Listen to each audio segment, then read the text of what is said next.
आई गए रघुनंदन, सजवा दो द्वार द्वार। स्वर्ण कलश रखवा दो, बंधवा दो बंधनवार। स्वर्ण कलश रखवा दो, सजवा दो बंधनवार। सजी नगरिया है सारी, नाचे गावे नर नारी। ए राजा जी, ए राजा जी, ए राजा जी, रतन में हीरा पोखराज हुई है, सिरवा के ताज हुई है हो। तेरी मनमंद मुस्कनिया पे बलिहार राघव जो, बलिहार राघव जो, बलिहार राघव जो, बलिहार राघव जो।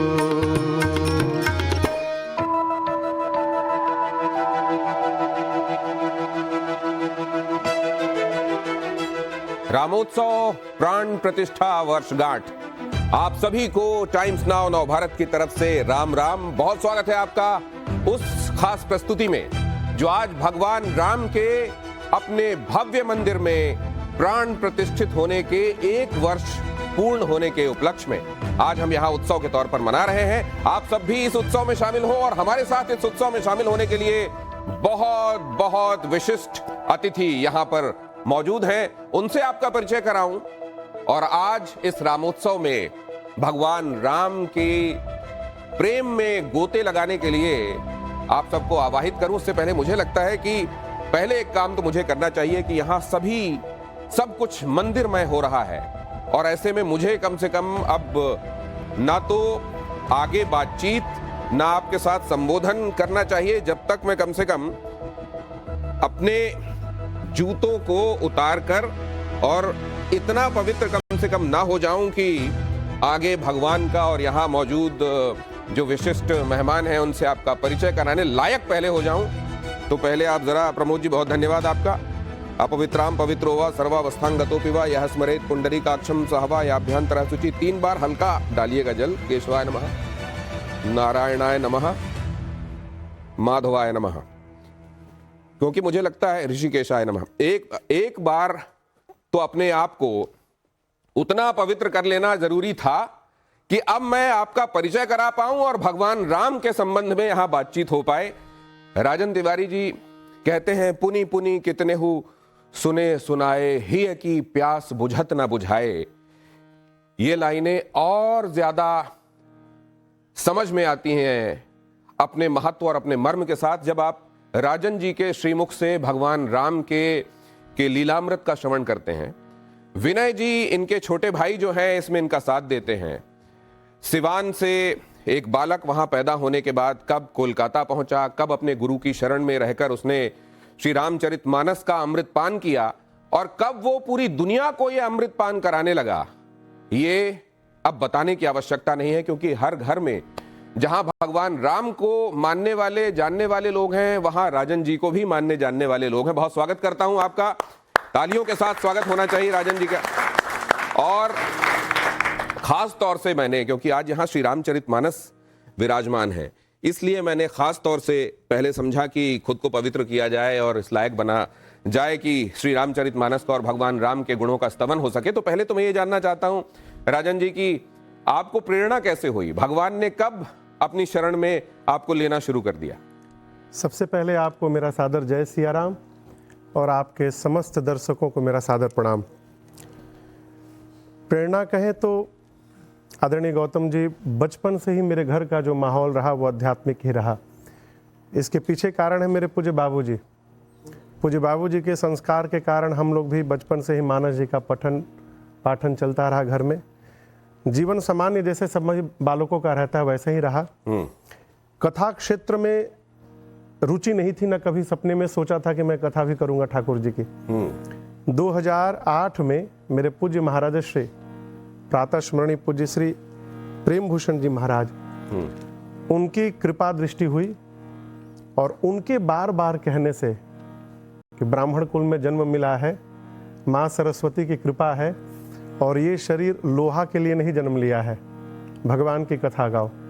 तो उनके बार बार कहने के बाद 2009 में मैं सब कुछ अपनी फैक्ट्री छोड़ करके कलकत्ता में और पूज्य महाराज श्री की शरण में चल गया। आप इतने सारे लोगों को भगवान राम के नाम की महिमा के सागर में गोते लगवाते हैं, तो लगता है आपको कि जीवन धन्य हो गया? उस समय नहीं लगता है, हर क्षण लगता है। भगवान की कथा गाने का सौभाग्य प्राप्त हुआ मनुष्य का शरीर प्राप्त करके, अब इससे बड़ी कृपा दूसरी कोई नहीं हो सकती। अब जब आप ये देखते हैं कि भगवान राम को अपने दिव्य मंदिर में बैठे हुए 1 साल हो रहे हैं, तो आपके मन में क्या आता है? मुझे तो लगता है कि मैंने जो आपके गाए हुए जो भजन और कीर्तन सुने हैं, मुझे तो वो सोहर याद आती जी। और वो सोहर मुझे लगता है कि आज और ज्यादा प्रचलित हो गई, लेकिन आपने उसे बहुत पहले स्वर दे दिया। मैं बता रहा हूं, पहले एक बार गुनगुना लूं। हाँ बिल्कुल बिल्कुल। ऐसन मनोहर मंगल मूरत, सुहावन सुंदर सूरत नु हो। ए राजा जी, ए राजा जी, ए राजा जी, ए करे तरहल हा जरूरत मुहूर्त खूब सूरत हो। ए राजा जी, ए करे तरहल हा जरूरत मुहूर्त खूब सूरत हो। हमरा बुझाता बबुआ जीएम हुई है। तब तक बगल वाले ने कहा, अरे नाना ई तो डीएम हुई है हो।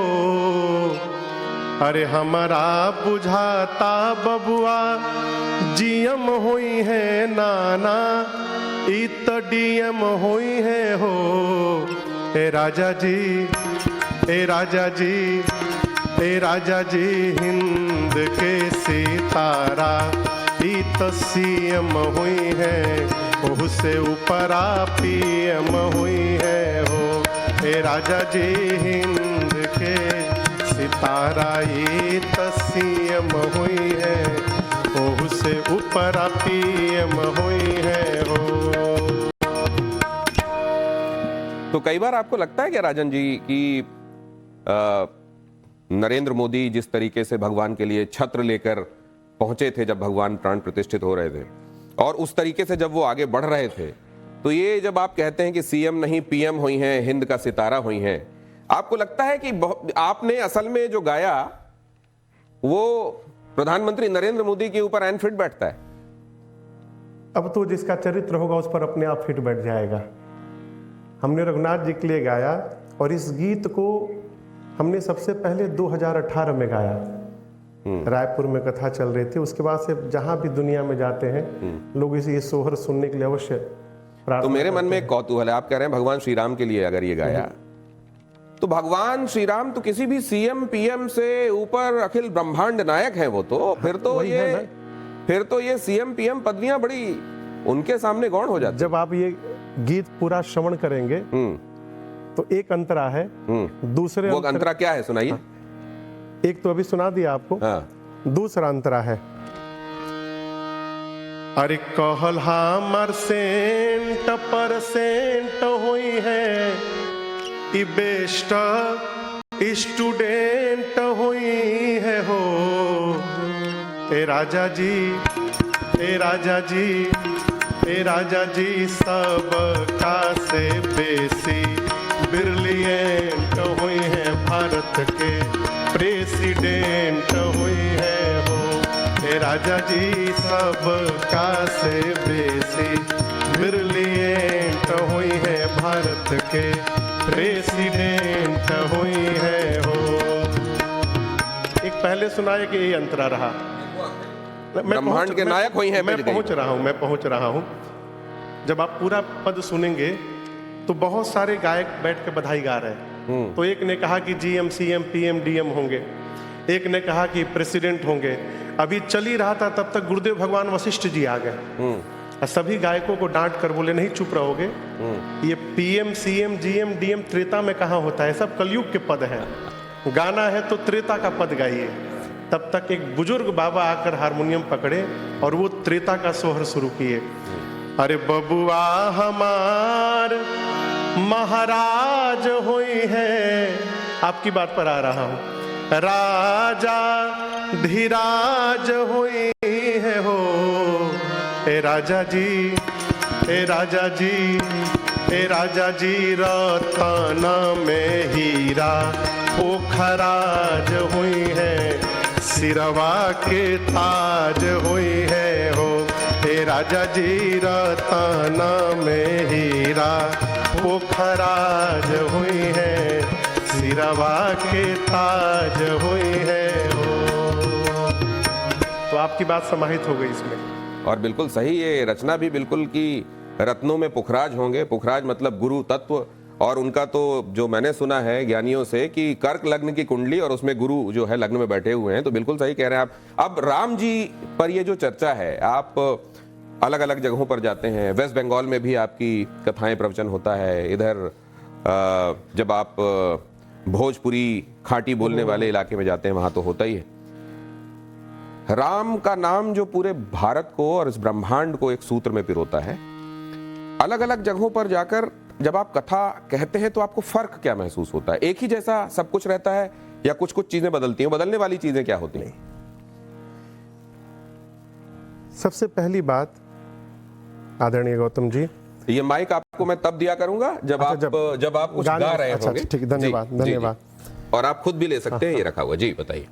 सबसे पहली बात, चीनी है ना, चीनी को दुनिया के किसी भी कोने में ले जाकर किसी से चखने के लिए कहिए तो किसी भी जाति का हो, किसी भी वेश परिवेश का हो, उसको चीनी का स्वाद एक ही जैसा लगेगा। उसी प्रकार हम लोग दुनिया के हर कोने में राम कथा घूम घूम कर रघुनाथ जी की कृपा से गा रहे हैं। जाने के बाद जब तक कथा प्रारंभ नहीं होती तब तक लोगों के भाव तो दूसरे रहते हैं, जो जिस भाव में रहता है उस भाव में सोचता है। लेकिन जैसे भगवान की कथा प्रारंभ होती है, और भगवान की कथा ऐसी अमृत है, कान में पड़ने के बाद सारा भाव नशा पहले का उतर जाता है और रघुनाथ जी का ही रंग चढ़ जाता है। वो क्या दुबई कहिए, क्या लंदन कहिए, क्या अमेरिका कहिए, क्या न्यूजीलैंड कहिए, क्या सिंगापुर कहिए, हर कोने में एक ही भाव दिखाई पड़ा मुझे।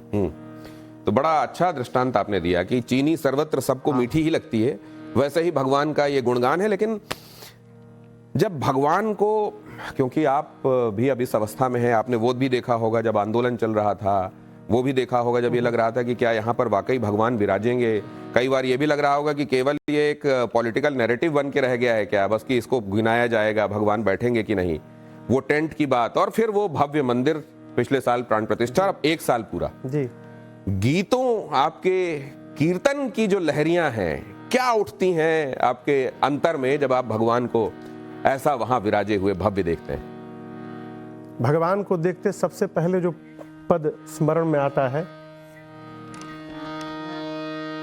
आई गए रघुनंदन सजवा दो द्वार द्वार, आई गए रघुनंदन सजवा दो द्वार द्वार, स्वर्ण कलश रखवा दो, बंधवा दो बंधनवार, स्वर्ण कलश रखवा दो, सजवा दो बंधनवार। सजी नगरिया है सारी, नाचे गावे नर नारी, सजी नगरिया है सारी, नाचे गावे नर नारी। अब खुशियाँ मनाओ, गाओ रे मंगल चार, खुशियाँ मनाओ, गाओ रे मंगल चार, स्वर्ण कलश रखवा दो, बंधवा दो बंधनवार। आए गए रघुनंदन सजवा दो द्वार द्वार। स्वर्ण कलश रखवा दो बंधवा दो बंधनवार। एक बात मैं कहना चाहूंगा। हाँ। गोस्वामी तुलसीदास जी कहते हैं अयोध्या कांड में कि जिस दिन से राम जी विवाह करके आए, जब ते राम ब्याहि घर आए, नित नव मंगल मोद बधाए। अयोध्या में नित्य नवीन मंगल बधाई उत्सव चले। अब ये प्रश्न उठता है कितने दिन चले? तो महापुरुष कहते हैं कि भगवान के विवाह करके आने के बाद 11 वर्षों तक ये उत्सव महोत्सव नित्य चलता रहा। तो यदि विवाह महोत्सव के बाद 11 वर्ष तक उत्सव चल रहा है तो प्राण प्रतिष्ठा के बाद तो 1000 वर्षों तक उत्सव चलना चाहिए। तो फिर आपको ऐसे में तो रघुवीर जी का गांव बहुत नीक लग रहा होगा, बहुत अच्छा लग रहा होगा। कैसा लग रहा है रघुवीर जी का गांव आपको? बताते हैं। ये रचना मेरे पूज्यपाद गुरुदेव भगवान की है, चित्रकूट सरकार। 7 पुरियां हैं। 7 पुरियों में अयोध्या को भगवान का मस्तक बताया गया है। त्रिभुवन विदिता अवध जे करनौआ। अरे बड़ा नीक लागे। नीक समझ में आ रहा है आपको? अच्छा, बहुत नीक। अरे नीक लागे राम, बड़ा नीक लागे राघव जी के गौवा। बड़ा नीक लागे राघव जी के गौवा। बड़ा नीक लागे। त्रिभुवन विदिता अवध जे करनौआ। त्रिभुवन विदिता अवध जे करनौआ। बड़ा नीक लागे राघव जी के गौवा। बड़ा नीक लागे राघव जी के गौवा। बड़ा नीक लागे।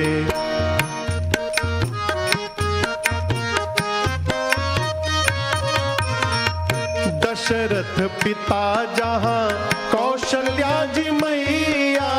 दशरथ पिता जहाँ कौशल्या जी मैया। भरत लखन रिपुहन भले भैया। भरत लखन रिपुहन भले भैया। अयोध्या की विशेषता, राम राम रटे जहाँ।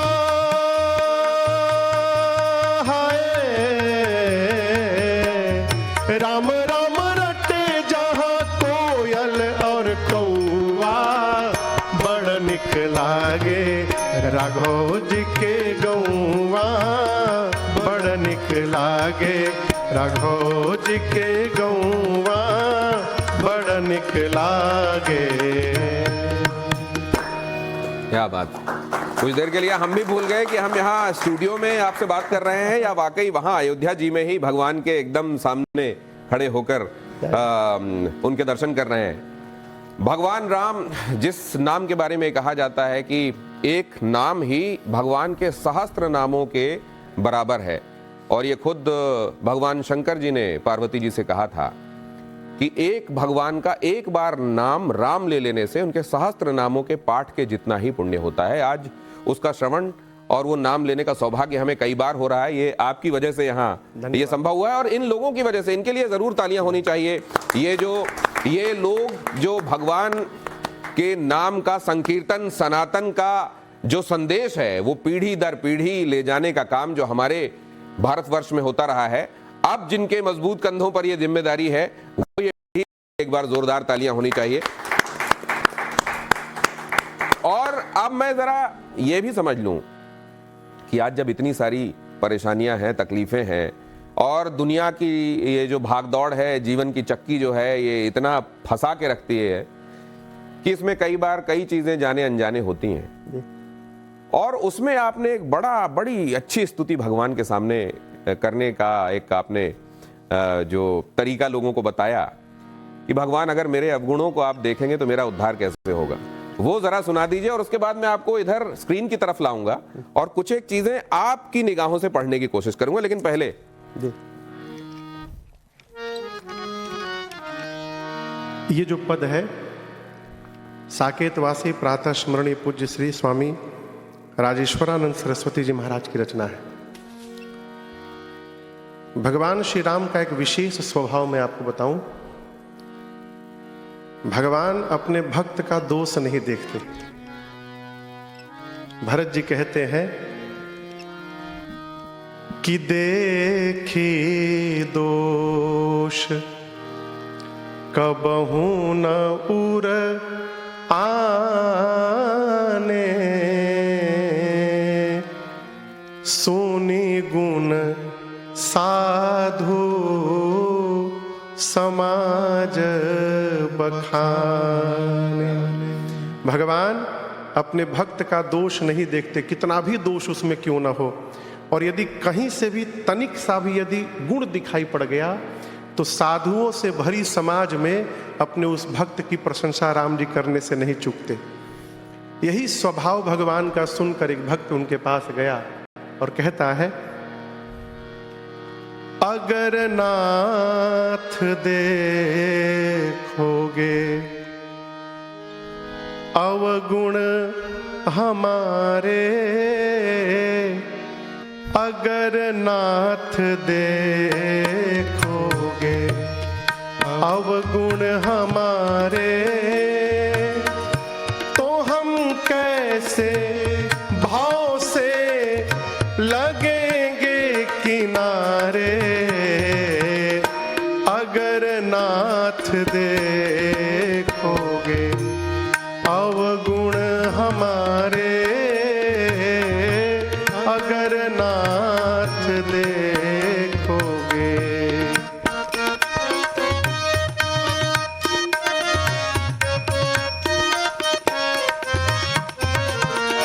ये माना अधम है, अपावन कुटिल है, ये माना अधम है, अपावन कुटिल है, ये माना अधम है, अपावन कुटिल है, ये माना अधम है, अपावन कुटिल है। सब कुछ है लेकिन है भगवन तुम्हारे, अगर नाथ देखोगे अवगुण हमारे, तो हम कैसे भाव से लगेंगे किनारे, अगर नाथ देखोगे, अगर नाथ देखोगे, अगर नाथ देखोगे। यही श्री रामचरितमानस में भी है, जदपि नाथ बहु अवगुण मोरे, सेवक प्रभु ही परय जनि भोरे, नाथ जीव तब माया मोहा, सो निस्तरई तुम्हारे ही छोहा, तापर मैं रघुवीर दुहाई, जानऊ नहीं कछु भजन उपाई, सेवक सुत पति मातु भरोसे, रहाई असोच बने प्रभु पोसे। कि प्रभु आप पे छोड़ा है, आप जानिए, लेकिन अब आप इधर पधारिए। और अयोध्या जी और आज भगवान श्री राम की नगरी, बल्कि पूरे भारतवर्ष और अखिल ब्रह्मांड में जो उत्साह की, उल्लास की तरंगे लोगों को महसूस हो रही हैं, उसी में कुछ एक बातें मैं आपसे जानना चाहता हूं। यहां आप देख रहे हैं भगवान राम की वो भव्य मूर्ति जो आज वहां पर विराजित है जी। और भगवान की इस मूर्ति से कहते हैं, जब लोगों की आंखें जब वहां जाती हैं तो ठहर कर रह जाती हैं। कई लोगों ने तो AI से भी क्रिएट करके देखना चाहा कि भगवान इस मूर्ति में ही अगर समाहित है तो कैसे दिखेंगे, पलकें कैसे झपकाएंगे, मुस्कान कैसी होगी। लेकिन उस मंद मंद मुस्कान के बारे में आपने बहुत पहले बहुत कुछ कह दिया था, जरा वो भी हमको बता दें, आपने क्या कहा था?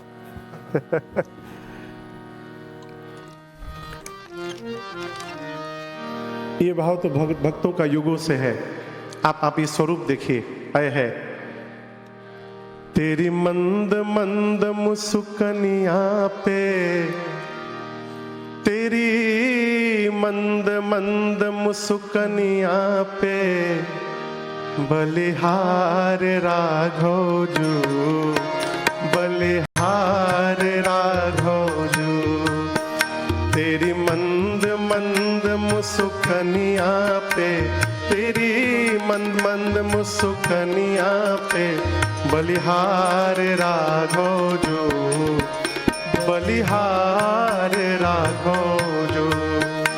तेरे नैन बड़े कजरारे लगते हैं प्यारे प्यारे, तेरे नैन बड़े कजरारे लगते हैं प्यारे प्यारे। तेरी तिरछी सी चितवनिया पे, तेरी तिरछी सी चितवनिया पे बलिहार राघव जी, बलिहार राघव जो। तेरी मंद मंद मुस्कनिया पे, तेरी मंद मंद मुस्कनिया पे बलिहार राघव जो, बलिहार राघव जो, बलिहार राघव जो, बलिहार राघव जो। हमें तृप्ति नहीं हो रही है, इसका एक पद और सुनना है हमको। तेरे बाल बड़े घुंघराले बादल हो कारे कारे, तेरे बाल बड़े घुंघराले बादल हो कारे कारे। तेरी बुलकन की लटकनिया पे, तेरी बुलकन की लटकनिया पे बलिहार राघव जो, बलिहार राघव जो। तेरी मंद मंद मुस्कनिया पे, तेरी मंद मंद मुस्कनिया पे बलिहार राघव जो, बलिहार राघव जो, बलिहार राघव जो, बलिहार राघव। अभी हमारे सरकार बाल रूप में है। विवाह के बाद भक्त कल्पना करते हैं जब मैया आपके बामांग में आकर विराजमान होंगी तब कैसा लगेगा। तेरे संग में सिय सुकुमारी लगेगी प्यारी प्यारी, तेरे संग में सिय सुकुमारी लगेगी प्यारी प्यारी।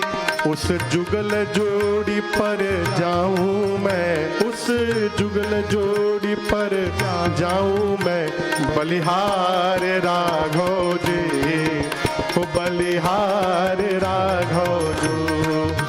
तेरी मंद मंद मुस्कनिया पे, तेरी मंद मंद मुस्कनिया पे बलिहार राघव जो, बलिहार राघव जो, बलिहार राघव जो, बलिहार राघव जो। बलिहार राघव जू। और आपने देखा होगा वो कहते हैं कि भाव ही भगवान है और भगवान को भाव से बढ़कर कुछ नहीं चाहिए। मैं तो भाव आपके पढ़ने की कोशिश कर रहा हूं तब से। और जब आप कहते हैं बलिहार राघव जू तो उसमें जो छिपा होता है कि सर्वस्व न्योछावर है, फिर बलिहार है, सब कुछ कुछ चाहिए नहीं फिर। और इसीलिए शायद इस देश ने बार बार ये कहा है कि जो राम का नहीं वो किसी काम का नहीं। जी जी। तो लेकिन मैं उधर आपको एक बार फिर ले चलूं पिछले साल, वो तो खैर अंकित हैं इस तरीके से जैसे कल ही की बात है। देखिए लोगों के अश्रु रुक नहीं रहे थे, वो जो राम से किसी भी तरीके से जुड़े हुए देखिए वहां थे और उनको ये लग रहा था कि उनका जीवन इस मौके पर वहां मौजूद होकर धन्य हो गया। और जब आपने ये होते हुए देखा था, भगवान राम का अगर नाम ले ले कोई, उनका ध्यान कर ले तो रोमांच हो जाता है और अश्रुधारा निकल जाती है। और ऐसे में तो देखिए यहाँ पर ये अब इस बात को 1 साल हो रहा है, आप कह रहे हैं 11 साल तक लगातार उत्सव चलेगा। ये इसी तरीके से पुलकित होते रहेंगे लोग? हर क्षण जब जब इस समय का स्मरण होगा तब तब जीवन में, शरीर में रोमांच होगा। और केवल यहाँ नहीं, मेरा ऐसा मानना है कि पूरे विश्व में जहाँ जहाँ सनातनी होंगे, इस दृश्य को देखने के बाद ऐसा कोई सनातनी नहीं होगा जिसके रोम पुलकित नहीं होंगे और उनकी आंख से आंसू नहीं निकले होंगे। राम जी मानस में अपने भक्त का लक्षण बताते हैं कि मेरे भक्त का क्या लक्षण है। प्रभु कहते हैं, मम गुण गावत पुलक शरीरा,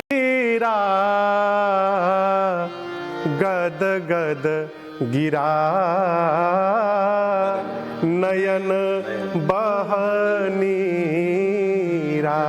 भगवान के भक्त का लक्षण है, कहे तो आइडेंटिफाइंग कैरेक्टर है कि वो जब जब भगवान का गुणगान करता है, श्रवण करता है अथवा दर्शन करता है, नाम रूप लीला धाम चारों में से किसी के भी आश्रम में पहुंचता है, उसके शरीर के एक एक रोम पुलकित हो जाते हैं, वाणी अवरुद्ध हो जाती है। और जब वाणी का काम समाप्त होता है, फिर नेत्र बोलना प्रारंभ करते हैं और नेत्र से झरझर अश्रुपात होने लगता है। तो ये सब उसी भगवत भजन, उनकी कृपा का परिणाम है। और ये जो आप बता रहे हैं कि भक्तों की पहचान क्या होती है, भगवान ने जो खुद बताया है, और इसके लिए तो मैंने कई बार महसूस किया है कि आप अगर भगवान के सामने हैं, कई जगहों पर, जैसे मुझे खुद स्मरण है, यहाँ अयोध्या में उस वक्त मैं रिपोर्टिंग के लिए था और उस समय मुश्किल हो रहा था बोलना और अपने अंदर के भावों को या इन आंसुओं को नियंत्रित कर पाना। भगवान की जिस छवि का आपने अभी वर्णन किया, बाल कांड में आपके हृदय के सबसे करीब, जैसे मैं जब भी सोचता हूं तो श्री रामचंद्र कृपालु भजमन और भगवान के प्रकट होने का जहां पर वर्णन है, वो उस समय का पूरा ध्यान आता है। आपके दिल के सबसे करीब कौन सा प्रसंग है बालकांड का? जो ऐसा नहीं कह सकते, पूरा बालकांड ही ऐसा ही है। मानस में मूल रूप से श्री रामचरित मानस में 4 वक्ता हैं, भगवान शंकर, काकभूषुंडी जी, याज्ञवल्क्य ऋषि और पूज्यपाद गोस्वामी तुलसीदास जी। जितने कथावाचक हैं, जब बाल लीला के कथा में पहुंचते हैं, गोस्वामी जी संकेत करते हैं भगवान शंकर के श्रीमुख से, बाल चरित कही विविध विधि।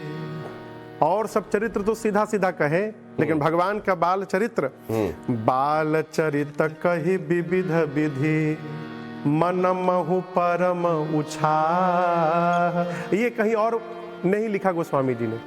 जब भगवान के बाल चरित्र की कथा आती है तो वक्ता उत्साह से भर जाते हैं। भगवान शंकर के इष्ट हैं बालराम, बंदों बाल रूप सोई रामो। एक प्रसंग है जो मेरे बहुत निकट है। भगवान के जन्मोत्सव के बाद, बधाई उत्सव के बाद, वहां राम जन्म के बाद 1 महीने तक दिन ही दिन बना रहा। अवध में ऐसा लिखा है। सूर्य नारायण स्तब्ध हो गए थे। तो यहाँ पर एक भाव में भगवत कृपा से सुनाता हूँ कथा में कि ये कैसे संभव है कि 1 महीने तक दिन ही दिन रह गया। पढ़े लिखे लोग नहीं एक्सेप्ट करते इस बात को।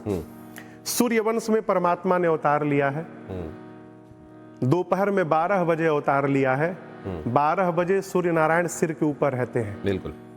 आपके घर में उत्सव हो और आप यहाँ न्यूज रूम में बैठे हो तो शरीर यहाँ रहेगा, मन वहां रहेगा, मन वहां रहेगा। सूर्य नारायण के पास ऐसा ड्यूटी भगवान ने लगाया है कि उनके यहाँ सैटरडे संडे की छुट्टी है ही नहीं। 24/7 उनको चलना है। अब उनके मन में उठ रहा है कि यदि आगे बढ़ गया तो अयोध्या पीछे छूट जाएगी और मेरे घर के उत्सव से मैं ही वंचित रह जाऊंगा। तो कहे कि थोड़ी देर यदि रुक करके उत्सव देख लूं तो किसी को पता चलेगा नहीं। सूर्य नारायण खड़े हो गए। अब नीचे बधाई पे बधाई लोग गा रहे हैं, गीत गा रहे हैं। उनका मन लगता गया, और एक 3-4 घंटे बीत गए। फिर सोचे कि कितना गाएंगे ये लोग। अब हम लोग भी शूटिंग चल रहा है यहाँ पर, तो कितना करेंगे, एक सीमा है ना। तो सूर्य नारायण सोचे कितना गाएंगे, अब तो बंद ही करने वाले होंगे। आगे बढ़ जाऊंगा तो मन में लगा रहेगा, न जाने मेरे बाद क्या क्या हुआ होगा। तब एक बार पूरा उत्सव बंद हो जाए तब आगे बढ़ेंगे। गाने वाले क्या सोच रहे हैं, रात हो तो बंद किया जाए। सूर्य नारायण सोच रहे हैं बंद हो तो आगे बढ़ूं। गाने वाले सोच रहे हैं रात्रि हो तो बंद करें, रात्रि कब होगी जब वो जाएंगे, तो न वो जा रहे हैं, न रात्रि आ रही है, न बंद हो रहा है। इसी चक्कर में बाबा कहते हैं मास दिवस कर दिवस भार। 1 महीने का 1 दिन हुआ रघुनाथ जी के अवतार के बाद, परंतु यह मर्म न जाने कोई, रथ समेत बिठा के ओ, निशा कवन विधि होय। सूर्य नारायण गए। अब मैं पहुंचता हूं वहां बाल लीला आपने पूछी। शंकर जी मां भवानी को कथा सुनाते कहते हैं देवी अब मैं आपको एक चोरी की कथा सुनाता हूं। मां ने पूछा चोरी? तो बाबा बोले देवी जब रघुनाथ जी अवतार लिए तो आपको बिना बताए मैं भी चला गया था दर्शन के लिए। मां पूछी अकेले चले गए? बाबा बोले अकेले नहीं गया, काग भुषुंडी संग हम दो, मनुज रूप जानई नहीं को। बाबा बोले कागभूषुंडी जी और मैं दोनों लोग गया। अब यहां प्रश्न उठता है कि शंकर जी कागभूषुंडी जी एक साथ क्यों गए? तो शंकर जी के इष्ट है बाल राम, बंदऊ बाल रूप सोई रामू, सब सिद्धि सुलभ जपत जी सुनु नामू। कागभूषुंडी जी कहते हैं इष्ट देव मम बालक रामा, शोभा बपुस कोटि शतकामा। तो दोनों के इष्ट एक है राम जी। राम जी में भी कौन? तो छुटके वाले राम जी। अयोध्या में वही राम जी अवतार लिए हैं, इसलिए दोनों साथ में गए। मेरे मन में एक दिन प्रश्न आया कि बाल राम ही इष्ट क्यों बने? बड़े राम जी भी हो सकते थे। तो अब महापुरुषों का अनेक चिंतन होगा। लेकिन ये आपने बड़ी अद्भुत बात बताई। अब मैं इसको इससे कनेक्ट कर पा रहा हूं कि क्यों भगवान के बाल स्वरूप की ही उस जगह पर प्रतिष्ठा और उसी के साथ लोगों का जुड़ाव। आप कह रहे हैं भगवान राम के विषय में ये कहा जा रहा है आइए कि उनका जो उनके बाल स्वरूप का वर्णन है उसको बताते हुए जो उत्साह कथावाचकों के भीतर होता है वो बाकी जगहों पर लीला का गान करते हुए नहीं होता, उसमें लिखा हुआ है। और दूसरे आप ये भी बता रहे हैं कि बंदऊ बाल रूप सोई रामू, सब सिद्धि सुलभ जपत जिसु नामू। तो भगवान श्री राम का वो स्वरूप जिनका ध्यान करके अगर भगवान का राम नाम का जाप कर रहे हैं तो सब सिद्धियां जहां सुलभ हो जाती हैं। अब जरा यहां से आगे बढ़ते हैं जी, और पहुंचते हैं वहां जहां भगवान दूल्हा बने जी। और आप तो वहां सिर्फ भगवान के दूल्हे बनने की बात नहीं कर रहे हैं, आप तो चारों दूल्हा का वहां पर जिक्र करते हैं। तो जरा वो अब बताइए हमारे दर्शकों को वो जिक्र कैसा होता है। आप सोचिए क्या सौभाग्य होगा, कल्पना करने मात्र से रोमांच होता है। जो पिता एक बेटी के लिए मंडप छाए हो विवाह के लिए, और ऐसी सदगुरुदेव भगवान की कृपा भई कि उसी मंडप में एक नहीं 4-4 बेटियों का विवाह संपन्न हो गया। एक साथ 4-4 दुल्हा दुल्हन सरकार खड़े हैं। हमारे एक भोजपुरी में पद है, चारों भाई खड़े हैं लेकिन सखियां कहती हैं अरे लुभाला काहे रे,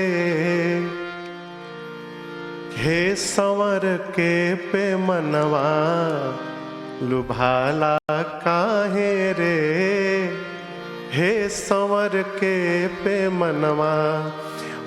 सब एक से एक अद्भुत सुंदर है, लेकिन सखियां कहती हैं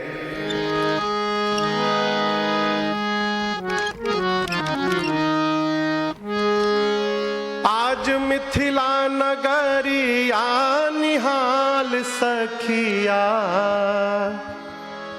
आज मिथिला नगरिया निहाल सखिया, अरे रे निहाल सखिया, अरे निहाल सखिया। चारों दूल्हा में बढ़ के कमाल सखिया, चारों दूल्हा में बढ़ के कमाल सखिया। आजू मिथिला नगरिया निहाल सखिया, आजू मिथिला नगरिया निहाल सखिया, अरे निहाल सखिया, अरे रे निहाल सखिया। बढ़ के कमाल सखिया, चारों दुल्हा में बढ़ के समाल सखिया। माथे मणि मौरिया कुंडल सोहे कनवा, माथे मणि मौरिया कुंडल सोहे कनवा। कार कार कजरा रे जुलमी नयनवा, कार कार कजरा रे जुलमी नयनवा। लाल चंदन सोहे इनके भाल सखिया, लाल चंदन सोहे इनके भाल सखिया। चारों दूल्हा में बढ़ के कमाल सखिया, चारों दूल्हा में बढ़ के कमाल सखिया। चारों दूल्हा में बढ़ के कमाल सखिया। बोलिए दुल्हा सरकार की। पकड़ लो बाह रघुराई, नहीं तो